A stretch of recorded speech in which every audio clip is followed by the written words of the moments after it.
오늘 이 아침 우리에게 주신 말씀은 창세기 10장입니다. 창세기 10장 1절에서 6절. 노아의 아들 셈과 함과 야벳의 족보는 이러하니라. 홍수 후에 그들이 아들들을 낳았으니 야벳의 아들은 고멜과 마곡과 마대와 야완과 두발과 메색과 디라스요. 고멜의 아들은 아스그나스와 리밧과 도갈마요. 야완의 아들은 엘리사와 달시스와 기띔과 도단이니라. 이들로부터 여러 나라 백성으로 나뉘어서 각기 언어와 종족과 나라대로 바닷가의 땅에 머물렀더라.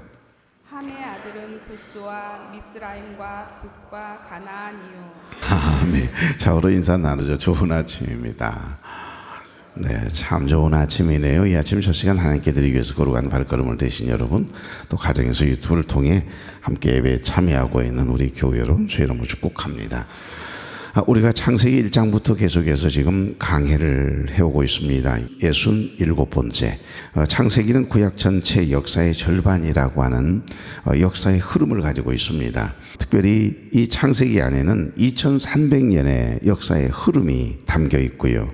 우리의 신앙 또한 나는 전능하신 아버지 하나님, 뭐라 그러죠? 천지 창조주를 믿습니다. 이렇게 늘 신앙의 고백을 하죠. 우리의 믿음은 사실 창조주 하나님을 믿는 데서부터 시작하는 것이니까요. 특별히 이 창세기를 70인역에서는 여러분 타고 다니시는 게네시스라 그러죠. 그 게네시스라고 불렸는데 시작 원천이라고 하는 뜻이 있습니다. 그래서 히브리어 성경에는 베레시트라고 이렇게 불렀는데 태초에라고 하는 말씀이 있습니다. 특별히 태초라고 하는 이 말의 의미는 모든 것의 시작, 처음, 기원, 출발 뭐 이런 의미가 있으니까 창세기를 보면 이 인류의 모든 존재하는 것은 다 시작이 있을 것 아니에요. 그 모든 태초, 시작, 기원을 이야기하고 있는 책이라고 말할 수 있습니다. 창세기 1장 1절 태초에 하나님이 천지를 창조하시느니라 이렇게 해서 시작이 됩니다. 그러니까 창세기는 모든 시작과 기원이 담겨있는 책이다. 인류의 시작의 이야기가 나오죠. 특별히 이 죄가 어떻게 시작이 되었는지 죄악의 시작을 이야기해 줍니다. 구원의 시작, 문화, 인종, 선민의 시작까지 모두를 다루고 있는 책이 바로 창세기거든요. 특별히 이 창세기 강의를 처음 시작하면서 제가 여러분에게 말씀드렸던 그 개괄적인 이야기를 했습니다. 창세기는 모두 50장으로 되어 있거든요. 오늘은 서론에 대한 이야기만 할 거고요. 특별히 바벨탑 사건을 통해서 이제 11장 가면 인간의 교만이 이제 극에 달하거든요. 여러분, 세상의 죄악이 관영하고 사람의 마음의 생각의 계획이 악할 뿐임을 보시고 하나님이 인간 지으심을 후회하셨다, 탄식하셨다. 의인화 이야기 기억나시죠? 신인 동영설 제가 설명드렸잖아요. 그냥 어려운 이야기는 아니고 하나님은 인생이 아니시지만 우리가 하나님을 이해하기 쉽게 의인화 작업을 해서 이렇게 표현해 놓은 글이라고 하는 말씀을 드렸습니다. 그 하나님의 말씀을 통해서 하나님을 더 가까이 느끼는 거지요. 왜? 하나님의 형상이 우리 안에 있기 때문에. 형제의 모습 속에 보이는 하나님 형상 아름다워라. 아내의 모습 속에 하나님의 형상을 볼 수만 있다면 그렇게 에너지를 쏟아가며 싸우지 않거든요. 싸우다가 휴전합니다. 중단해요. 왜냐하면 용서할 수밖에 없게 만드시는 표대이신 예수 그리스도가 내 마음에서 자꾸 콕콕 찌르니까 바늘 같은 걸로 콕콕콕 우리 양심을 찔러요. 너 용서해라. 니는 뭘 잘했다고 네가 그러냐 이러면서 내 안에 계신 성령님께서 우리를 얼마나 콕콕콕 찌르는 줄 아세요.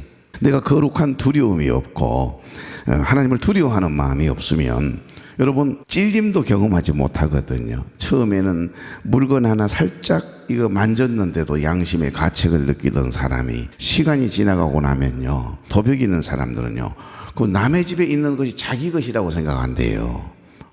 그렇게 자꾸 이 암시적으로 자기를 그렇게 만들어요. 생각을. 저건 내 거야, 저건 내 것 만들어야지, 저건 원래 내 것이 될 수밖에 없었던 거야. 이래가면서 그 양심의 짐을 덜어버리려고 하다 보니까 무뎌져 버리거든요. 그게 가장 무서운 거죠. 그러니까 우리 안에 하나님을 경외하는 마음이 있는 사람은요, 이 양심이 작동을 정상적으로 합니다. 거룩한 두려움이 있거든요. 그래서 어제 말씀처럼 아무도 없는 곳에서 남의 이야기를 하면요, 내 양심이 계속해서 바늘질을 하거든요. 찔러대요. 너 그러면 안 되지. 너는 허물 없냐? 너 실수한 적 없어? 이래가면서 우리를 콕콕 찌르거든요. 아이고, 영 이상하구만. 안 해야 되겠네. 제가 조장로님을 한참 로보캅 권사님과 함께 열심히 다 좋은데 그 조장로님은 왜 그런지 모르겠어. 그러면서 한참 이야기가 오는데 느닷없이 목사님 하면서 조장로님이 나타났을 때 여러분 기분이 어때요? 양심이 정상적으로 작동합니까? 그러면 괜찮은 거예요. 아이고, 내가 그럴 줄 알았어. 어쩌다가 한번 우리가 이야기하는데 왜 나타나냐고요. 그럴 때 아이고, 다시는 이러면 안 되겠구나. 그런 마음이 여러분에게는 있습니까, 없습니까? 그런 마음들이 다 있어요. 하나님께서 우리에게 주신 이 속사람은 진짜인 나는 하나님의 법, 성령의 법을 따르고자 원하는 선한 나거든요. 하나님 그렇게 지으셨으니까 하나님의 형상을 닮은 속사람인 나는 좋은 사람이에요. 다 같이요. 나는 좋은 사람입니다. 여러분 좋은 사람들이에요. 왜냐하면 예수의 생명이 여러분 안에 있잖아요. 하나님의 영 성령이 내주하시고 성전 삼고 계시는데 성령의 내주하심이 있는 하나님과 함께하고 있는데 나는 좋은 사람이에요. 우리의 속사람은 늘 하나님의 말씀대로 살아가고 싶어하는 그 사모함이 갈망이 있다니까요. 그런데 남에게 보이기 위한, 나를 드러내기 위한 이 겉사람인 내가 문제지요. 내 자아가 강해져서요. 그래서 육체의 법을 따르고자 원하는 죄성을 가진 인간은 늘 육신의 법, 육신의 생각, 그러니까 모든 생각과 판단이, 움직임이 육적인 사람이 있잖아요. 이건 하나님과 대적하는 일이거든요. 아무리 오랫동안 신앙생활을 하고 신학 박사여도, 이 목사여도 여러분 육의 생각에 사로잡혀 있거나 육신의 생각에 함몰되어 있으면요, 그 사람은 육의 사람이지 영적인 사람은 아니지요. 오죽에 있으면 사도 바울이 나 너무 괴롭다, 너무너무 괴롭다, 아이고야 이 죄악의 사망에서 나를 누가 건져내랴, 그러면서 고민하잖아요. 내 안에 두 마리의 개가 있다는 거예요. 육신의 법을 따르고자 원하는 이 못된 개가 자꾸 나를 지가 원하는 대로 끌고 가고자 자꾸 그냥 충동질하니까 그 육신의 법, 육신의 생각이 나를 자꾸 주인 행세를 하면서 그 겉사람인 내가 주인인 것처럼 끌고 가려고 하는데 내 안에는 또 다른 내가 있다는 겁니다. 내 안에 또 다른 나, 바로 속사람인 하나님의 법, 성령의 법을 따르고자 하는 원하는 하나님이 원하시는 진짜인 내가 있다는 거예요. 그래서 오라 나는 곤고한 사람이로다, 이 고백을 하잖아요. 그 솔직한 고백이에요. 오늘도 여러분 이 육신의 법을 따르고자 원하는 겉사람인 내 자아가 똘똘 뭉쳐있는 내 생각으로, 육의 생각으로 똘똘 뭉쳐있는 내가 여러분의 삶을 이끌어 가도록 동력이 되도록 그렇게 내버려 두면 안 돼요. 그러면 육의 사람으로 살다 오는 겁니다. 하나님의 법, 성령의 법을 따르고자 원하는 진짜인 나, 속사람인 하나님이 원하시는 진짜인 내가 완전히 딱 장악을 해서 주님의 마음과 생각을 담는 거룩한 그릇이 되어 오늘도 당당하게 하나님의 사람답게 저와 여러분의 믿음을, 삶을 통하여 증언하는 삶을 살아낼 수 있기를 주의 이름으로 축복합니다.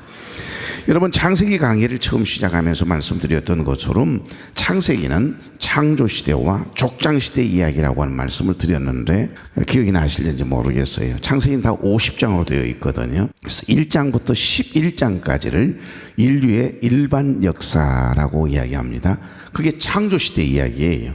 지금 우리는 창조시대 이야기 이제 2장을 남겨놓고 있거든요. 자, 특별히 창조시대에는 1장부터 11장까지를 인류의 일반 역사라고 이야기하고 12장으로 가면 아브라함을 하나님이 부르시는 장면부터 나와요. 그래서 족장시대 이야기가 12장부터 50장까지 나오는데 인류의 일반 역사 안에는 4가지의 사건이 아주 정리가 잘 되어 있고 뒤에 족장시대 12장부터 50장까지는 4족장의 이야기로 나뉘어져 있습니다. 그래서 첫 족장인 아브라함의 이야기가 굉장한 감동을 주지요. 나 얼른 12장 가고 싶거든요. 왜냐하면 10장, 11장은 또다시 인류의 어둠이 확, 죄악이 막 드리워지는 그런 내용들이니까 어두운 이야기들입니다. 내일 아침에 이제 8절, 9절에 나오네요. 니무롯이라고 하는 인간이 하나 나옵니다. 아주 걸출한 인물이거든요. 그런데 여러분, 이 니무롯은 누구의 후손인 줄 아세요? 아버지의 실수와 허물을 까발렸던 함의 후손이라고 하는 겁니다. 그 후손 니무롯이 어떤 인간인지는 내일 아침에 설명해 드릴게요. 오늘 여기 보면 인류의 일반 역사 안에는 4가지의 사건이 기록되어 있다고 그랬어요. 우리가 계속해서 묵상해 왔으니까 아마 얼른 이해하기가 쉬울 거예요.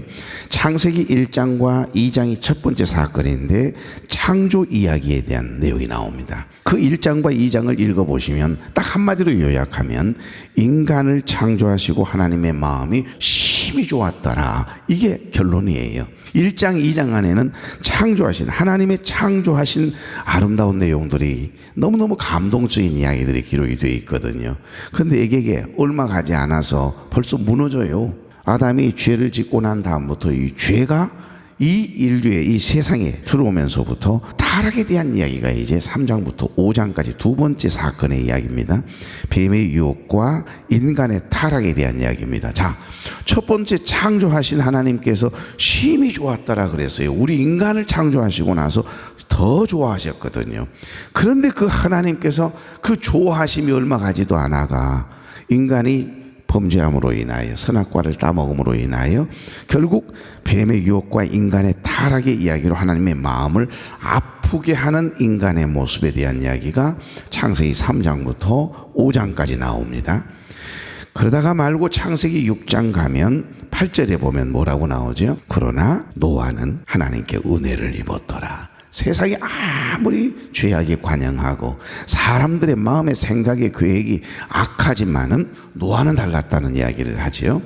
그래서 세상을 물로 다 심판하실 때 노아의 가족만 구원하시는 내용이 나오지요. 그래서 여기 6장부터 9장 안에는 세 번째 사건의 기록으로 홍수와 심판에 대한 이야기였습니다. 우리는 어제 아침까지 홍수와 심판 이야기에 대한 세 번째 챕터를 우리는 함께 묵상한 거예요. 노아 시대와 홍수의 심판. 그런데 그 내용을 가만히 읽어보면 어떤 내용들이죠? 하나님이 한탄과 근심이 계속해서 쌓이고 쌓여요. 참 인간의 이 죄성이 무섭죠. 노아를 통해서 이제 완전히 죄악된 생각을 가진 모든 족속들, 인간들까지도 생명체까지도 남김없이 물로 다 쓸어서 심판했어요. 노아는 특별한 의인이잖아요. 그리고 하나님을 경외하는 사람이고 절대 믿음, 절대 순종의 사람, 그러면 노아입니다. 노아. 그 노아거든요. 그런데 여러분, 노아의 후손을 통해서 또 이런 일이 벌어질 수 있을까라고 할 만큼 또 죄악이 서서히 관영하기 시작한 내용이 담겨져 있습니다. 그러니까 하나님이 날마다 탄식하세요. 근심이 쌓여가요. 하나님의 마음에 먹구름이 낀 겁니다. 점점 심해지는 이 인간의 죄악에 대한 하나님의 무서운 심판에 대한 이야기를 우리는 계속해서 묵상했잖아요. 그러나 하나님께서는 한 사람, 노아를 딱 선택하시고 그를 통해서 생명을, 인류를 보존하실 구속사적인 계획, 하나님의 계획을 세우시죠. 그 내용이 이제 13절, 6장 13절부터 21절까지 쭉 나오거든요. 그래서 아까 8절 말씀, 그러나 노아는 여호와께 은혜를 입었더라. 그리고 오늘 본문이 담겨있는 창세기 10장과 11장은 인류의 일반 역사 안에 네 번째 챕터거든요. 네 번째 사건에 대한 내용인데 민족의 분산에 대한 이야기가 나옵니다. 바벨탑 사건이 11장에 나오고 결국 이 바벨탑 사건을 통해서 언어가 나뉘어지고 민족들이 아주 세분화되면서 분산되는 내용이 나오거든요. 그 내용을 한마디로 요약하자면 하나님의 마음을 아프게 하는 인간들의 이야기다, 이렇게 볼 수 있는 겁니다. 그러니까 육의 생각과 영의 생각을 가진 이들의 차이를 우리는 어제 아침 묵상했습니다. 아버지의 허물을 드러내는 아들이 있고, 그것을 어떻게든지 나도 만약에 아버지의 그 추태, 아버지의 그 허물을 보게 되면, 벌거벗은 모습을 보면 나도 아버지를 향한 존경심이 사라질까봐 자기도 보지 않아요. 그 이야기를 듣고 짐작하고 뒷걸음질을 쳐서 옷가지를 가지고 덮어드리고 그리고는 쳐다보지도 않거든요. 그리고 나와요. 깨고 나서 이제 그 모든 사실을 한 아버지가 새 아들을 불러놓고 저주, 축복, 그 내용이 그대로 이제 그들의 그 후손을 통해서 나타나는 내용들에 대한 이야기가 10장, 11장 안에 담겨 있거든요. 그러니까 오늘 여기 본문이 담겨 있는 창세기 10장은 새로운 시작을 알리는 노아의 족보 이야기입니다. 우리가 오늘 살펴볼 이 10장은요 단순한 족보가 아니거든요. 하나님의 약속이 어떻게 역사를 통해서 이렇게 진행되는지 보여주는 구속사적인 연대기와 같습니다. 그래서 구속사의 흐름을 보는 데 있어서 이 족보만큼 중요한 건 없습니다. 우리가 제일 처음부터 이제 5장에는 아담의 족보가 있었고, 오늘 여기 보니까 10장에는 이제 노아의 족보가 나오네요. 마태복음에도 들어가면 처음에 예수님의 계보가 나오잖아요. 지금 우리가 수요일 말씀 나누고 있는데, 족보 계보는 굉장히 중요한 사료가 돼요. 성경에 나오는 족보는 성경이 사실임을 증명해 주고 있는 아주 중요한 사료가 되고요. 인류의 역사는 성경대로 이루어졌고 이루어져 가고 있고 또 앞으로 또 그렇게 이루어질 것이라고 하는 내용이 담겨 있거든요. 그러니까 하나님께서 인간 역사 속에 개입하셔서 구속사를 어떻게 이루어 나가시는지, 인구가 어떻게 확산졌는지, 또 인류를 구원하시기 위해서 왜 하나밖에 없는 아들 예수 그리스도를 이 땅에 인간의 몸을 입혀 인카네이션, 말씀이 육신이 되어 성육신 하셔서 이 땅에 오셔야만 하셨는지, 왜 십자가를 져야 하셨는지, 예수 그리스도의 구속사가 어떻게 진행되어 가는지를 보여주고 있기 때문에 사실은 이 족보가 굉장히 중요한 겁니다. 고로 예수 그리스도의 탄생, 주님이 이 땅에 태어나시는 건 그건 그리스 신화와 같이 출생의 근본을 알 수 없이 모호하게 태어나시는 것이 아니라 하나님의 예정된 테스타멘트, 약속이라고 했잖아요. 언약이라고 했습니다. 그 약속과 분명한 계통에 의해서 이 땅에 오셨음을 의심 없이 보여주고 있다라고 하는 겁니다. 아직 태어나지도 않았는데 700년, 750년, 길게는 800년 전 예수님이 오실 것에 대한 내용을 이사야서는, 미가 선지자는 내다보고 하나님께서 성령의 감동을 통해 기록하라고 하시니까, 말하고 하시니까 기록된 책이 성경 속에 있잖아요. 미가서, 이사야서를 통해서. 여러분, 이사야서는 66장으로 되어 있는 책입니다. 그러니까 정확하게 구약 성경이 39권이고 신약 성경이 27권이잖아요. 그래서 1장부터 39장까지는 구약의 축소판과 같습니다. 딱 40장을 가면 세례 요한이 이 땅에 태어날 것, 예수님의 길을, 주의 길을 예비할 세례 요한의 탄생을 예언하고 있는 내용이 40장에 기록이 되어 있습니다. 한번 봐보세요. 750, 길게는 800년 전 사람인 이사야 선지자가 800년 후에 이 땅에 하나님께서 보내주셔서 예수님의 길을 예비할 세례 요한의 탄생을 미리 내다보는 거예요. 그리고 예수님의 탄생을 구체적으로 말씀합니다. 거기에다가 예수님의 고난당하실 것을 이사야서 53장을 통하여 그가 진리문 일이 나오잖아요. 그러니까 이 이사야서는요, 이사야 선지자는 왕족 출신의 선지자인데 너무너무 기품이 있는, 깊은 영성이 있는 신실한 하나님의 조입니다. 그러니까 이사야 선지자를 통해서 66권의 성경을 압축해 놓은 축소판과 같습니다. 그래서 40장부터 마지막 장까지는 이상해요. 신약 성경을 보는 것 같은 착각을 불러일으킬 만큼 신약에 대한, 앞으로 다가올 어떤 미래에 대한 이야기를 기록하고 있습니다. 그래서 성경은 사실임을 증명하고 있는 거죠. 여러분, 노아의 족보는 이렇게 단순한 이름을 기록한, 누가 누구를 낳고 누가 누구를 낳고 이렇게 단순한 이름 나열의 정도의 내용이 아니에요. 그 속에 하나님의 약속이 있습니다. 하나님의 섭리, 계획, 구체적인 역사 속 인물들을 통해서 하나님이 하시고자 원하시는 구속사적인 하나님의 경륜을 이루어가는 일에 하나의 증거가 된다는 겁니다. 그러니까 여기 5장의 아담의 족보 우리가 묵상했지요. 이 아담의 족보는 누구를 향해 있던가요? 이제 우리가 이제 9장까지 묵상을 했으니까 오직 노아를 향해 있습니다. 아담의 족보 안에는 노아를 향한 그 한 사람, 이제 물로 심판하시고 단 한 가족을 남겨놓으실 그 노아를 향하고 있다면, 올여기 창세기 10장과 11장에 나오는 노아의 족보는요, 12장에 나오는 첫 족장이 될 아브라함에게로 향해 있다라고 하는 사실을 우리는 발견할 수 있습니다. 창세기 10장, 노아의 세 아들 셈, 함, 야벳을 통해서 인류가 어떻게 온 땅에 이렇게 확산되고 번성해 가는지, 그리고 정착되어 갔는지를 말씀하고 있거든요. 자, 오늘 여기 본문 안에 담겨 있는 내용들은 누구죠? 오늘 설명하지 않겠습니다. 야벳의 후손입니다. 야벳은 셋째 아들이거든요. 노아의 세 번째 아들. 그러니까 제일 먼저 포도즙을 홀짝홀짝 마시다가 말고 옷을 다 벗어 제끼고 나체로 그만 주무시는 모습을 제일 먼저 보았던 아들이 누구죠?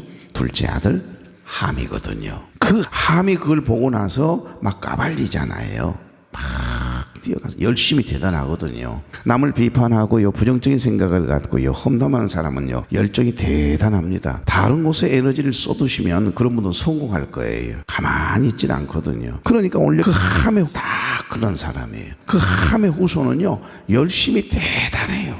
그리고 싸움을 얼마나 싸움질을 잘하는지 몰라요. 그래서 용사 중에 용사가 다 함의 후손 중에 나옵니다. 그때는 힘의 논리에 의해서 왕이 되고 그 힘 있는 자를 중심으로 사람들이 모여들어서 나라를 형성하고 족속을 형성하거든. 왜 그럴까요? 힘 있는 사람 밑에 가야 자꾸 전쟁하고 싸우는데 힘없는 사람 밑에 갔다가 날마다 죽임만 당하고 약탈만 나갈 것 아니에요. 그러니 힘 있는 자에게 사람들이 모여드는 겁니다. 그래서 큰 어떤 공동체를 이루어내 가지고 나라를 형성하고 족속을 형성하는 겁니다. 그러니까 힘의 논리에 의해서 이렇게 사람들이 모여드는 그런 세계의 분할이라 그럴까요? 자, 오늘 방금 우리가 봉독했던 이 본문 안에는 그 허물과 실수의 아버지의 실수와 허물을 보고도 자기네들도 보지 않고 실수하지 않으려고 여러분 뒷걸음질을 쳐서 그 이야기를 듣자마자 막 뛰어가잖아요. 큰아들 셈하고 셋째 야벳하고는 그 모습을, 그 마음을 아버지인 노아가 다 알게 됐어요. 그러고 난 다음에 얼마나 흡족했겠어요. 이런 아들이 얼마나 고마웠겠어요. 그런 야벳과 장자였던 셈을 축복하시는 내용이 나오거든요. 오늘 여기 10장 1절부터 5절에는 야벳의 후손을 기록하고 있고요. 6절부터 20절까지는 함의 후손을 아주 길고 장황하게 설명하고 있습니다. 그 내용은 내일 아침에 설명을 하며 함께 묵상하게 될 것이고요. 그리고 21절부터 32절까지는 장자였던 셈의 후손에 대한 이야기가 이 족보 안에 담겨져 있습니다. 오늘은 여기까지 해야 될 것 같습니다. 이 세상에는 피부 색깔로 보자면 백인종이 있고 흑인종이 있고 황인종으로 나누어지거든요. 그래서 저도 가끔 그런 사료를 통해서 아마 그렇게 생각을 하고 있었던 것 같아요. 뭐라고 그럴까요? 인종 이데올로기라 그러잖아요. 인종 이데올로기. 그러니까 그거 정황상도 또 맞아요. 이상하게 종의 종이 될 것이다. 네 형제들의 종의 종이 될 것이다. 누구죠? 흑인종의 조상이 되었던 함의 자손들은 이상의 성경에 기록되어 있는 노아의 후손들의 내용과 거의 일치할 만큼 추측이 가능한 흑인들이 살고 있는 그런 지역의 분포도가 함의 후손들이 살고 있는 족속들이 있으니까요. 그러나 그건 잘못된 생각입니다. 피부색은 단지 이 멜라닌의 농도 차이로 생기는 현상이고, 이는 수천 년 동안 그 지역은 계속해서 햇빛에 노출될 수밖에 없으니까 얼굴이 탈 거 아니에요. 그래서 결국에는 이 피부 색깔이 달라지는 건데, 성경은 인종을 절대 피부색으로 구분하지 않습니다. 창세기 10장에 나오는 셈, 함, 야벳의 족보는 민족적, 언어적, 지리적 계통을 보여주는 것이지 인종학적인, 생물학적인 그런 구분을 하고 있지 않아요. 성경은 절대 사람을 차별하지 않습니다. 하나님은 절대 너는 그러니까 흑인종이 된 거야, 그러니까 너희들은 백인종이 된 거야. 왜 여러분? 인종 이데올로기는 어디서 나왔겠어요? 백인종의, 백인, 이 하얀 피부를 가진 이 유럽이나 미국에 있는 백인종들의 우월의식에서 나온 이데올로기거든요. 그러니까 우리가 성경을 이해할 때 셈은 이스라엘을 중심으로 한 아시아권이에요. 우리 황인종이에요. 야벳은 사실 저 유럽이나 백인종들이 살고 있는 지역으로 이렇게 분포가 되거든요. 그러니까 결국에는 야벳의 후손은 백인종이고, 함의 후손은 저주를 받아서 흑인종이고, 셈의 후손은 이스라엘의 하나님이라고 했으니까 큰아들 셈의 계통을 타고난 사람들이 이스라엘 유대인들과 우리 황인종들이다. 한국을 중심으로 한 이 동방 이쪽의 지역이 그렇게 생각을 하면서 이제 이야기를 합니다만, 여러분 그렇게 분류하시면 안 돼요. 성경을 잘못 이해하고 있는 겁니다. 근데 나도 한동안은 그렇게 정황상 내용들이 그렇게 되었기 때문에 분명히 흑인종들은 함의 우손일 것이다 이렇게 단정을 지어서 설교했던 적도 있었습니다. 그러나 우리 하나님은 피부색이나 외형을 기준으로 사람을 구분하거나 차별하지 않으세요. 성경이 그걸 증언하지 않습니다. 그 사실도 아니고요. 그러니까 일부 서구학자들은 함의 후손인 가나안에게 내린 저주를 곡해해가 흑인 노예제를 정당화하는데 악용했어요, 성경을. 그러니까 이는 성경 본문과 무관한 왜곡된 해석이라고 하는 것을 생각하면 맞을 것 같습니다. 여러분, 아버지 노아가 세 아들을 불러 예언적인 말씀으로 자녀들의 말과 행동에 대한 상보를 선포한 대로 아버지를 존중하지 않았던 함 때문에 그의 아들 가나안은 형제들의 종이 된 건 맞아요. 반면에 첫째 아들 셈과 셋째 아들 야벳은 큰 복을 받습니다. 특별히 셋째 유럽으로 복음이 확장됐어요. 제일 먼저 원래는 아시아 쪽으로 복음을 전하려고 했는데 성령이 강하게 역사하셔서 사도 바울 선생님, 우리 지역에 와서 복음 좀 전해줘요. 마케도냐의 첫 성인 빌립보로 가가지고서 복음을 좀 전해달라고 계속 꿈속에 나타나니까 갑자기 아시아 쪽으로 계속해서 복음을 전하고 있었던, 그러니까 우리나라 쪽으로 먼저 복음이 전해졌다면 유럽처럼 우린 동방 쪽이 훨씬 더 선진국이 됐을 거예요. 그런데 유럽 쪽으로, 유럽의 첫 관문인 마케도냐 첫성, 그곳으로 향해서 유럽 쪽으로 복음이 먼저 사도 바울을 통해 전해지게 되었고, 결국에는 유럽이나 이 서구권에 있는 야벳의 후손들이 살고 있는 지역이 먼저 복음이 확장됨으로 인해서 잘 사는 나라, 선진국이 된 것이거든요.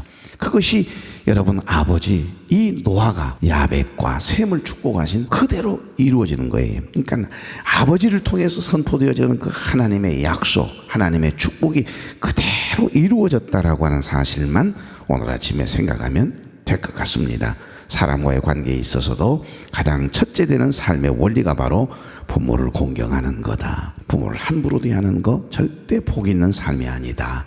이것을 어제 9장 말씀과 오늘 10장의 서론을 함께 나누면서 우리에게 깨닫게 하시는 은혜입니다.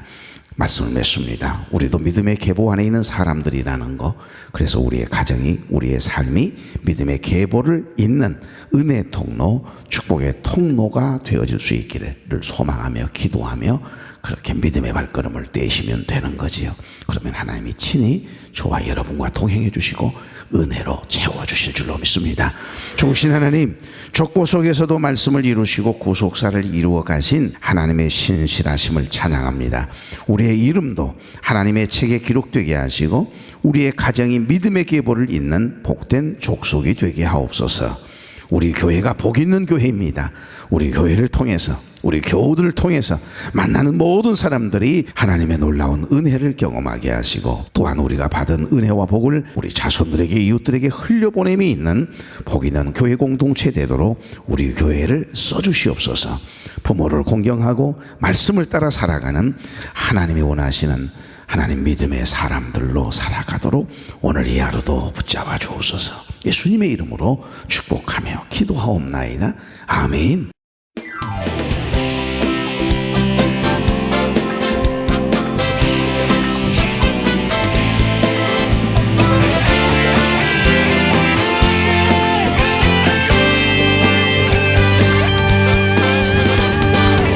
우리 주님의 사랑은 하늘보다 넓고 강보다 바다보다 깊어요. 언제나 성실한 우리 주님의 나온 그 사랑, 내 삶 속에 가득 넘치네. 우리 주님의 사랑은 하늘보다 높고 강보다 바다보다